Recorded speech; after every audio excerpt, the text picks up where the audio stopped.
안녕하십니까. 오늘은 예수님의 토라 산상 평지 설교 가운데 이웃사랑을 넘어서 원수사랑에 대한 가르침을 유엔 인권 선언과 관련 지어서 생각하는 시간을 갖도록 하겠습니다. 예수 말씀 복음서 Q 6장 27절이죠. 너희는 원수를 사랑하여라. 정말 인류에게 너무나 놀라운 말씀을 예수님께서 직접 말씀해 주시고 이걸 또 삶으로 실천해 보이셨던 위대한 예수님만이 보여주신 이 가르침을 엄숙한 마음으로 생각을 해보겠습니다. 너희 원수를 사랑하라 하는 이 말씀은 예수님의 토라 가운데 가장 핵심적인 사랑의 가르침 가운데서도 원수 사랑을 가르치고 계시기 때문에 가장 독특한 주제입니다. 예수님께서 하나님의 사랑의 원리에 입각해서 사람들의 필요를 하나님의 사랑으로 채워줘야 한다 하는 것을 여러 차례 말씀해 주셨습니다. 여러분들은 쉽게 예수님의 가르침에서 이러한 하나님의 사랑의 주제를 발견할 수 있을 것입니다. 사실상 원수 사랑의 가르침은 예수님의 토라가 역사상 처음으로 제시하는 가장 놀라운 내용입니다.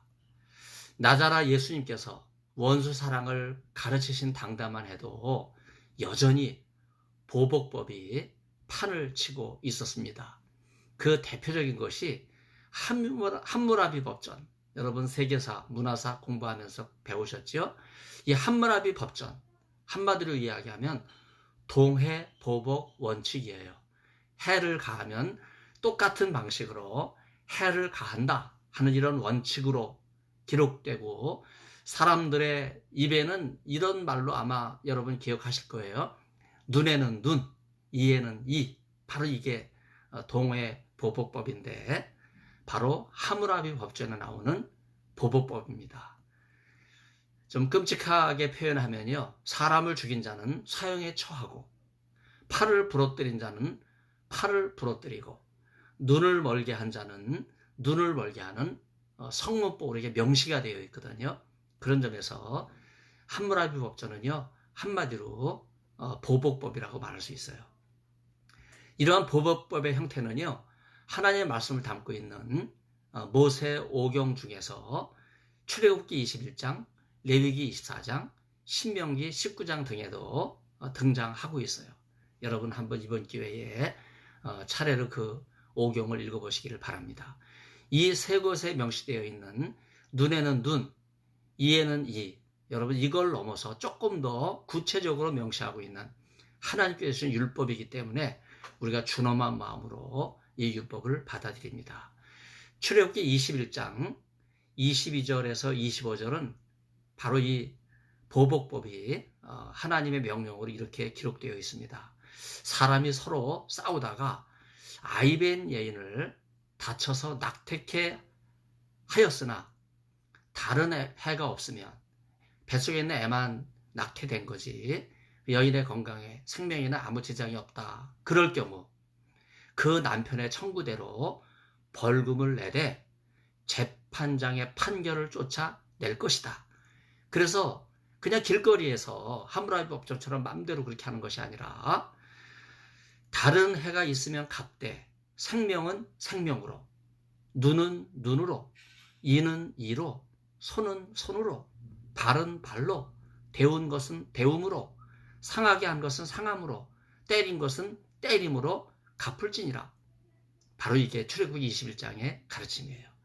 이와 유사한 것이 레위기 24장 19, 21절에서도 사람이 만일 그 이웃을 상하게 하였으면 그 행한 대로 그에게 행할 것이니 파상은 파상으로, 눈은 눈으로, 이는 이로 갚을지라.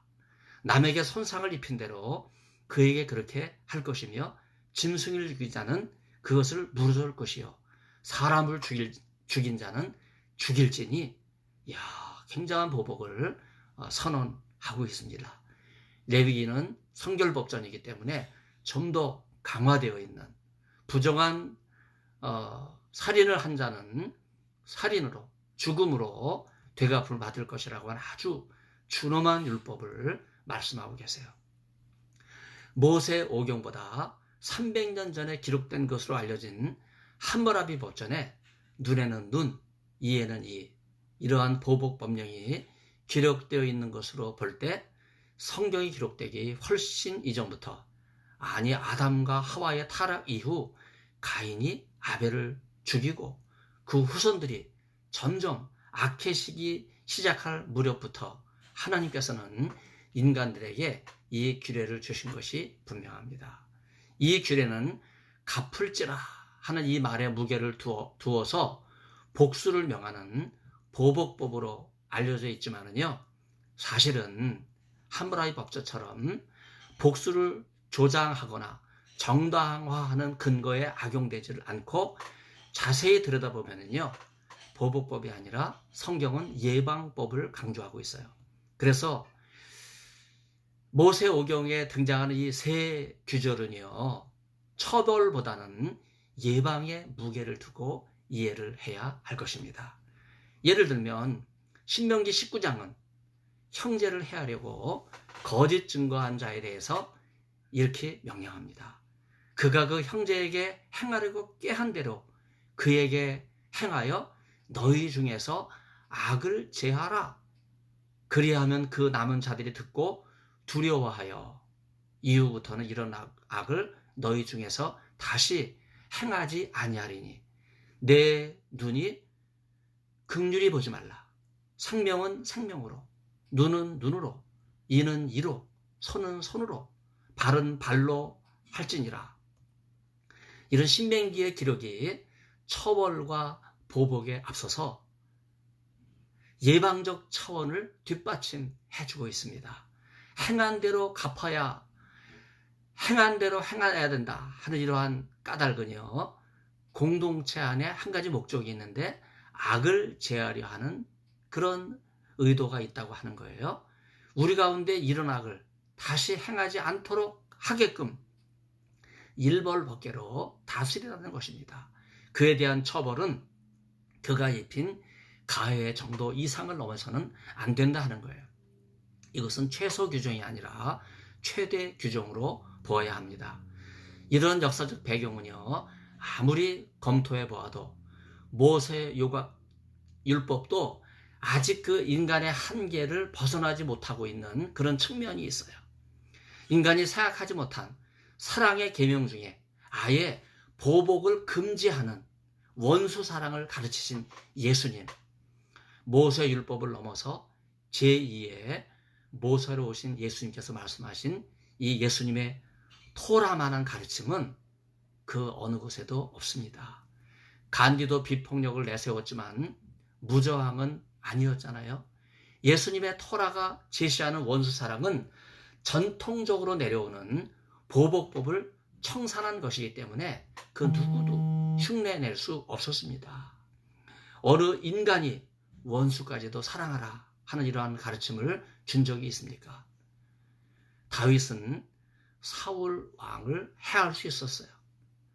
그는 사울을 피해서, 자기를 죽이려고 하는 왕을 피해서 유대 광야를 헤매고 엔게디 골짜기로 숨어 들어가게 되었을 때 한 동굴에 있는데 사울이 용변을 벌려 그 안에 들어왔잖아요. 지척에 있는데 얼마든지 다윗은 자기를 죽이려고 혈안이 되면서 유대 광야를 샅샅이 뒤졌던 사울을 얼마든지 다윗은 죽일 수 있었어요. 그럼에도 불구하고 그 옷 가만 살짝 베지 않습니까? 나중에 증표로 삼으면서 하나님의 종이라고 여겨서 엔게디 동굴에서 그는 사울을 해하지 않았습니다. 이런 다윗을 후대 사람들은 왕으로 추대하여 사울의 뒤를 잇게 하였습니다. 이런 다윗 왕의 선한 내러티브가 나자라 예수님, 다윗의 후손으로 오시는 메시아 예수님에게 그대로 연결되는 모형론적 의미가 있습니다. 누가복음 6장 27절에 언급된 너희는 누구이겠습니까? 가난한 자요, 줄인 자요, 우는 자요, 욕을 먹는 자들입니다. 이들이 복되다 이렇게 선언하는 이유는요, 바로 예수님의 토라야말로 그 원수들까지도 사랑할 수 있는 자들이 과연 누구냐? 바로 가난하고 줄이고 울고 욕을 먹었던 자들이, 다시 말해서 상처받았던 자들이야말로 원수를 사랑하는 그러한 형편에, 그런 선한 행동에 도달할 수 있다 하는 사실입니다. 아무나 원수를 사랑할 수 있는 것이 아니지요. 고난과 박해를 복되다 도리어 여기는 자들이 먼저 나자라 예수님의 원수 사랑을 실천하라는 역설적인 명령 앞에 세워지는 것입니다. 원수까지도 사랑하는 사람들에 의해서 세워지는 나라는요, 이 세상 나라는 아닙니다. 이 세상은 원수를 미워하고 또 원수를 사귀고 사기꾼들과 같이 어울리면서 사기를 치면서 세상의 이득을 보기 위해 수단과 방법을 가리지 않는 것이 이 세상사 아니겠습니까? 그러나 오히려 나자라 예수님께서는요, 원수를 사랑하라고 하는 이런 가르침을 주심으로써 이 세상이 아니라 하나님의 나라를 위해서 일해야 되는 사람들에게 엄청난 도전을 주고 계십니다. 바로 나자라 예수님께서 유일하게 세우시려고 했던 나라는요, 예수님의 인격과 품성에서 우러나오는 원수 사랑을 통하여 하나님의 나라를 연약한 우리 인간에게 보여주시며 예수님을 본받아 원수 사랑까지도 실천해야 된다고 하는 놀라운 하나님 나라 시민 의식을 우리에게 고취해 주고 계십니다. 미움과 보복을 통해서는 결코 하나님의 나라를 이룰 수가 없습니다. 인간이 이 세상에서 본 것은요, 언제나 다툼이에요. 언제나 분쟁입니다. 그래서 인간의 본성 속에는요, 원수 사랑의 여지가 하나도 없어요. 그러나 나자라 예수님께서 영원에 빗대어 하늘을 향해서 공성회를 사시면서 친히 우리에게 이 사랑의 가르침을 주셨고, 마지막에는 멸시와 천대, 고난의 길, 십자가의 길을 걸어가셔서 인간에게 보여주신 것은 자신의 모든 것을 다 버리신 거예요. 생명까지도 버리면서 예수님께서 우리에게 보여주신 것은 원수 사랑입니다. 인간은 연약한 이 한계 속에 말하자면 수유의 선상이라고 말할 수 있어요. 그런데 하늘의 영원한 가치에 눈을 뜰 수 있도록 예수님이 십자가에 달리셔서 인류를 위해서 모든 것, 물과 피를 남김없이 하나밖에 없는 생명까지 내어주셨기 때문에 그때 피로써 우리는 깨닫고 눈을 뜨는 거예요. 예수님의 사랑이 하늘로부터 우리 연약한 인간의 마음속을 강하게 역사하고 성령으로 감동 감화하시게 될 때 우리는 인간적 연약함을 넘어서 바로 이 하나님의 놀라운 원수 사랑을 조금이나마 깨닫고 실천하겠다고 몸부림치며 그런 기도하는 사람들로 변화될 수 있습니다. 희미하게나마 이러한 영생의 비밀을 미리 맛본 자들만이 예수님께서 자신의 가장 귀한 생명을 마지막 십자가를 통해서 온전히 희생하신 원수 사랑의 길을 조금이나마 본받고 흉내낼 수 있다고 생각합니다. 과연 인간이 원수 사랑을 실천할 수 있을까요? 원수 사랑이 예수님의 인격과 품성을 보여주는 덕목이기 때문에 결코 인간 속에는 이게 없습니다. 인간은 이기심으로 가득 차 있어요. 메마른 인생은 원수 사랑은커녕 적은 사랑도 순수하게 실천할 수 없는 그런 인생들이에요. 과연 이런 연약한 인간이 신적인 원수 사랑을 흉내내라도 낼 수가 있겠습니까? 인간 사랑이 지닌 속성만으로는 절대로 원수 사랑을 할 수 없어요. 그러나 하나님의 성품인 사랑의 속성이 나자라 예수님의 십자가를 통해서 우리 연약한 인간의 몸속에 살이 되고 피가 돼서 흘러가게 될 때, 그리고 성령께서 강권적으로 역사하시게 될 때, 죄인인 인간이 전혀 다른 새로운 피조물로 지음받게 될 때, 누구든지 그리스도 안에 있으면 새로운 피조물이라. 이전 것은 지나갔으니 보라, 새 것이 되었도다. 하나님 말씀 그대로 우리가 새롭게 지음받게 될 때, 그때 우리는 비로소 이 원수 사랑을 조금이나마 실천할 수 있을 것입니다. 에베소 2장 20절은요. 인간이 하나님의 형상으로 새롭게 지으신 바 되었다. 이게 헬라어로 포이에마라는 말이에요. 지으신 바라는 표현입니다. 나자렛 예수님께서 원수 사랑의 기적은 언제 일어납니까? 인간이 연약하지만 하나님의 사랑으로 형상을 입고 지으신 바 될 때, 포이에마가 될 때, 그때 비로소 우리가 이 원수 사랑을 실천할 수 있다 하는 사실입니다. 2000년 동안 지속된 기독교 역사에서 원수의 박해로 인해 많은 순교자들이 나왔습니다. 여러분, 이건 뭘 말해주는 거예요? 자기의 생명을 해하는 자들, 원수라고 볼 수 있지 않겠습니까? 그러나 그 고난과 순교와 박해 현장에서 생명까지도 내걸고 묵묵히 받아들이면서 복음의 진리를 지킨 자들은 제가 볼 때는요, 머리가 숙연해집니다. 원수 사랑을 마지막 예수님께서 십자가에서 보여주신 그 사랑을 깨닫고 생명을 다해서 그 원수 사랑을 실천한 사람들입니다. 그들이 섬겼던 교회는 이슬람의 박해로 인해서 흔적도 없이 사라졌지만은요, 묵묵히 나자라 예수님의 십자가를 지고 삶 속에 실천했던 사람들, 하나님의 형상을 입은 사람들로 인해서 그 원수 사랑의 정신은 사그러들지 않고 마치 여명의 눈동자처럼 어둠에 마치 화살처럼 달려오는 혜성과 같이 이 어두운 세상을 그리스도의 밝은 빛으로 비춰 주셨습니다. 바로 이 빛이 오늘 저와 여러분에게 비치고 있어요. 여러분, 교회는 건물이 아니잖아요. 하나님의 놀라운 사랑의 빛이 이 시간도 저와 여러분을 강권적으로 붙들어 주시기를 간절히 사모합니다.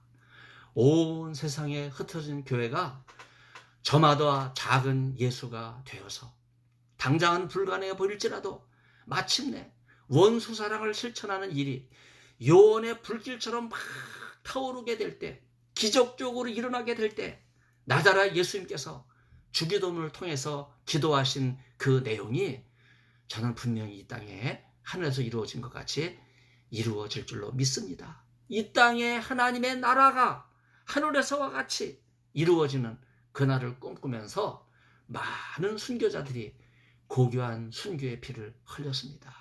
십자가를 지신 나자렛 예수님의 인격과 품성이 하나님의 놀라운 사랑으로 물결치게 될 때, 그때서야 인간은 원수 사랑을 실천할 수가 있을 것입니다. 원수 사랑은 모든 계명, 곧 미츠보트 가운데 첫 번째 계명, 곧 미츠바, 하나님의 사랑과 이웃사랑. 첫 번째 계명이 뭐냐?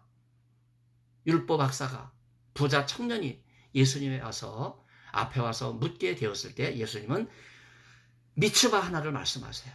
그것은 하나님의 사랑과 이웃 사랑이라고 하는 첫 번째 계명입니다. 이것이 십계명을 완성하는 거예요. 소중하게 여기고 이러한 사랑을 먼저 실천하는 사람이 바로 하나님의 사랑, 바로 더 나아가서 아가페 사랑이 우리를 강권하게 될 때 원수 사랑을 조금이나마 실천하게 될 것입니다. 하나님을 사랑하지도 않고 이웃을 사랑하지도 않는 사람이 결코 원수를 사랑하는 이 놀라운 신적인 사랑을 실천할 리가 만무합니다. 하나님 사랑과 이웃 사랑이 우리의 삶 가운데 훈련되고 조금씩 쌓여지게 될 때 원수까지도 사랑할 수 있는 나자렛 예수님의 인격과 품성이 우리 속에서 자라게 될 때, 그때 비로소 우리 속에 없던, 우리 속에는 인간의 이기적인 것만 가득 차 있어요. 그러나 하나님의 사랑과 원수 사랑의 예수님의 성품과 그 인격이 우리 마음에 그대로 전해지게 될 때, 나도 모르는 사이에 원수 사랑을 실천하는 이러한 아가페 사랑의 길에 우리가 들어가게 될 줄로 생각합니다. 우리나라에도 손용환 목사님이 계시죠. 두 아들을 죽인 공산주의자를 양아들로 삼았어요. 마지막에는 자신도 순교의 제물이 되셨습니다. 우리는 그를 사랑의 원자탄이라고 부르며 추앙합니다. 아무나 이런 사랑을 실천할 수 없기 때문에 원수 사랑을 몸소 보이신 예수님의 사랑을 저는 매일 그리워하고 기도합니다. 저도 그와 같이 순교자의 반열에 들 수 있다면 얼마나 좋을까? 여러분, 하루아침에 되는 일이 아닙니다.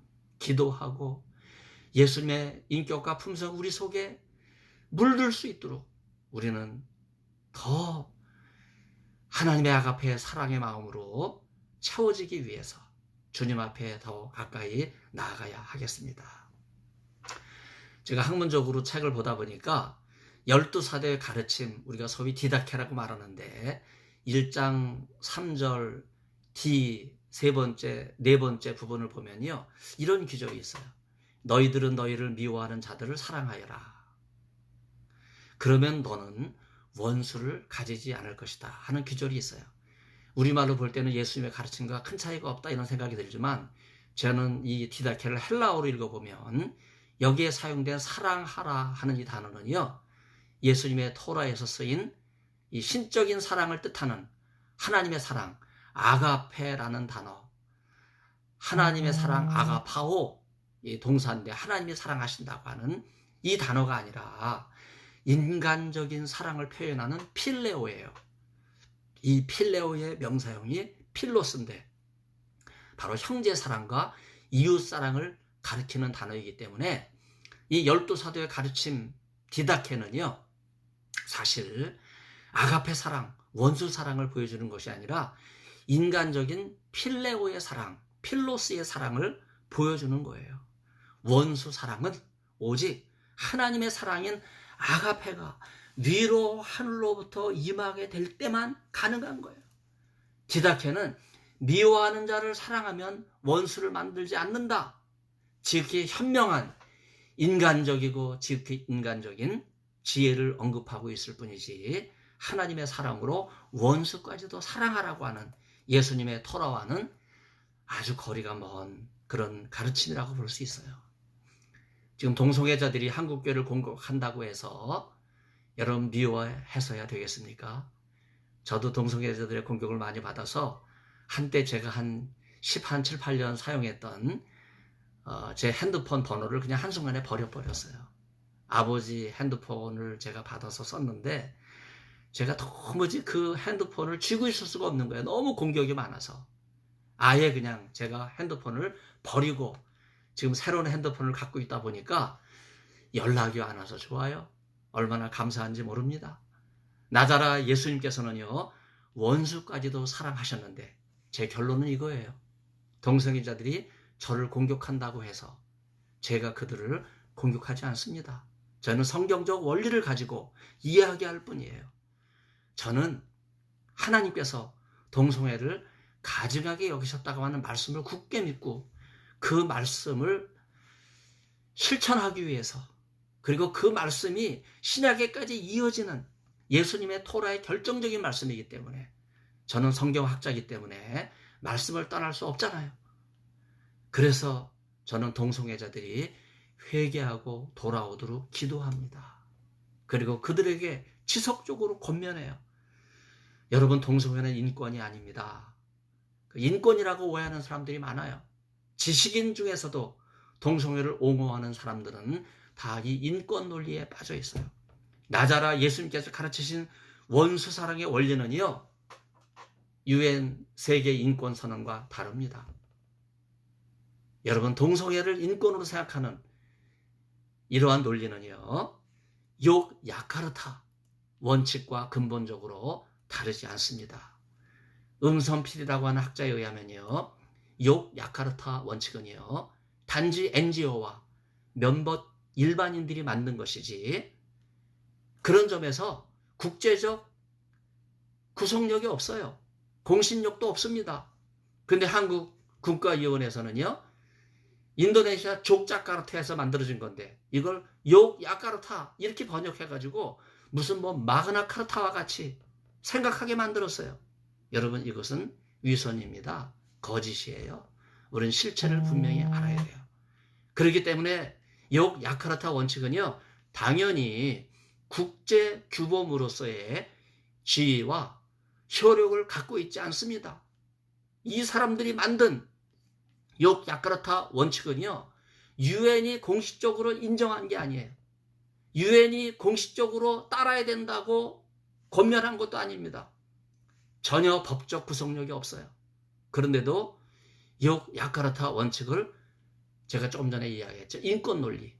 그것도 그냥 인권 논리가 아니라 보편적 인권 논리로 오해해서 여러 국가가 이 원칙을 수용하고 입법, 사법, 행정, 교육 등 공적 영역뿐만 아니라 사회 영역까지, 종교 영역까지 반영해야 하는 의무가 있는 것처럼 조장하고 있어요.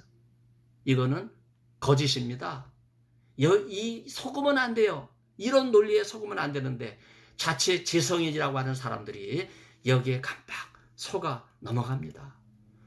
조영길 변호사님, 제가 존경하는 장로님이라 장신대 와서 이 욕 야카르타 원칙의 허구성에 대해서 강연해 주셨는데 제가 얼마나 은혜를 받았는지 몰라요. 국가의 주권 침해적 요구가 부당하게 여겨지지 않는 것은 보편적 인권 원칙이라고 하는 용어가 갖는 영향력 때문이다 이거예요. 그래서 국가는 사회를 위해서, 시민을 위해서 공적으로 일한다. 시민의 인권과 권리를 위해서 일한다. 이런 생각을 갖고 있다고 하는 이런 일반적인 보편 원칙. 바로 이것이 우리가 국가에 대해서 갖는 원칙인데, 그런데 욕 야카르타 원칙은요, 결코 보편적인 기준이나 보편적인 인권이나 보편적인 올바른 기준이 아니라는 거예요. 부도덕한 동성 성행위와 자연질산에 위배되는 성전환, 남자로 태어났으면 남자로 살고 여자로 태어났으면 여자로 살고 하나님께서 남녀를 창조하신 그대로 살아가야 되는데 이것을 성전환으로 얼마든지 바꿀 수 있다. 이게 인권이라는 거예요. 이걸 정당화하려고 하는 잘못된 주장은요, 이거는 거짓이에요. 이거는 거짓 원칙이고 허구입니다. 조영길 변호사님은 장로님이세요. 참 우리 장로님들 신앙이 불같이 뜨겁습니다. 욕 야카르타 원칙이 유엔의 인권 선언을 모방하고, 중요한 거예요. 유엔 인권 선언을 모방하고, 그래서 유엔 인권 선언이 밝히고 있는 내용들 다 따르는 것처럼 보이지만 마지막에 가서 성적 지향과 젠더 정체성을 살짝 껴넣는 거예요.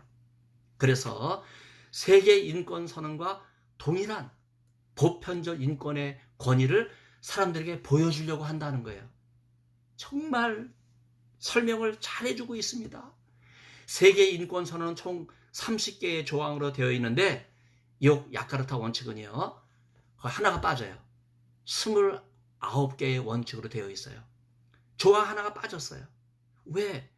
욕 야카르타 원칙이 유엔 인권 선언을 따르는 것 같으면서 마지막에 한 가지를 뺐습니까? 여러분, 그 한 가지가 뭐냐 하면요, 곧 유엔이 제정한 세계 인권 선언 29조는요, 인권이 정당화되지 않는 때가 있다는 거예요. 그 인권 논리에 빠진 사람들은 이걸 주목해야 돼요. 공공질서와 사회의 도덕률을 위해서 법률로 인권을 제한할 수 있다고 하는 이런 규정이 세계 인권선언 제29조인데 욕 야카르타 원칙은요, 이걸 빼버리고 다른 걸 집어넣어요. 바로 그게 뭐예요? 사회적성과 젠더 정체성, 그걸 싹 껴놓은 거예요.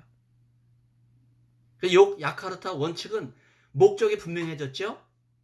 보편적 인권, 사람들의 인권을 옹호하는 것처럼 보이지만은요, 그거는 사실은 사회적성과 젠더 정체성을 주장하기 위한 요식 행위에 지나지 않는다 이거예요. 세계인권선언은요, 공공질서를 파괴하는 범법적 행위를 위해서 인권을 주장할 수 없다, 이렇게 기록하고 있어요. 사회의 선량한 윤리나 도덕을 위반하면서 인권을 주장할 수 없다. 여러분, 이것이 세계인권선언, 유엔이 제정한 인권선언 29조입니다. 그러나 욕 야카르타 원칙은요, 성적 지향과 젠더 정체성을 내세워서 공공 질서를 위반한 책임으로부터 면책을 받기 위해서, 여러분 공산주의가 수단을 정당화하잖아요. 무엇을 위해서? 목적을 위해서. 욕 야카르타 원칙의 목적은 뭐예요? 성적 지향과 젠더 정체성이 목적이에요. 이 목적을 수단과 방법을 가리지 않고 인정받도록 하기 위해서 도덕이나 윤리의 기준으로 동성애와 성전환을 반대하는 것, 이것을 인권 침해로 몰고 있어요. 아주 교활합니다. 동성애 혐오자로 몰고 있는 거예요. 여러분, 그래서 욕 야카르타 원칙은요, 허구고 거짓이에요. 다시 말씀드립니다. 욕 야카르타 19원칙과 20원칙은요, 공공질서와 도덕 개념이 성적 지향, 타당성을 지지하는 의사 표현을 하는 자유행사나 집회나 결사의 권리 행사를 제한할 수 없다는 거예요. 제가 어렵게 표현했지만은요, 얼마든지 성적 지향과 젠더 정체성을 주장할 수 있도록 법으로 보장해 주라 하는 거예요. 인권은 기본적으로 자유권을 의미합니다. 동성 성행위나 성전환 행위를 할 자유가 있어요. 그렇지만은 그런 주장을 하면서 공공질서를 훼손하거나 윤리 도덕을 위반하는 내용으로 성적 지향을 주장하고 젠더 정체성을 주장하는 행사, 퀴어 축제를 벌려서는 안 된다 하는 거예요. 법과 윤리를 준수하기 위해서 자유권적 인권도 제한할 수 있다고 하는 것은 바로 세계 인권 UN 선언이 지극히 타당한 진리로 공표하고 있는 거예요. 법과 윤리를 준수할 자유가 참된 자유임을 보여주는 점에서 세계 인권 선언의 제29조는요, 성경적입니다. 법과 윤리적 제한이 없는 자유를 주장하는 욕 야크르타 원칙은요, 자유와 방종을 초래할 뿐이기 때문에 반성경적이에요. 오늘 우리는 이웃사랑의 가장 뜨거운 감자, 최대치로 확장될 수 있는 원수사랑의 가르침을 예수의 말씀에서 배웠습니다. 동성애자, 이들이 성적 지향과 젠더 정체성을 주장하고 있는데 분명히 하나님께서 가증하게 여기시는 이 토에바, 히브리어로 토에바는 금지한 것인데 분명히 여기에 위배되고 있어요. 그럼에도 불구하고 우리는 참고 기다립니다. 그들이 회개하고 돌아오기를 바라는 거예요.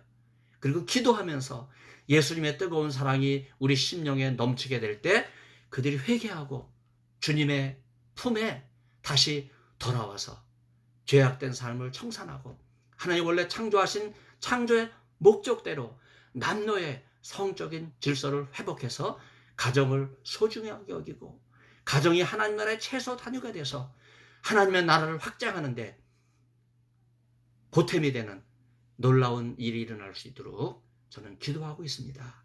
교회가 이 일에 책임을 지고 포기하면 안 돼요.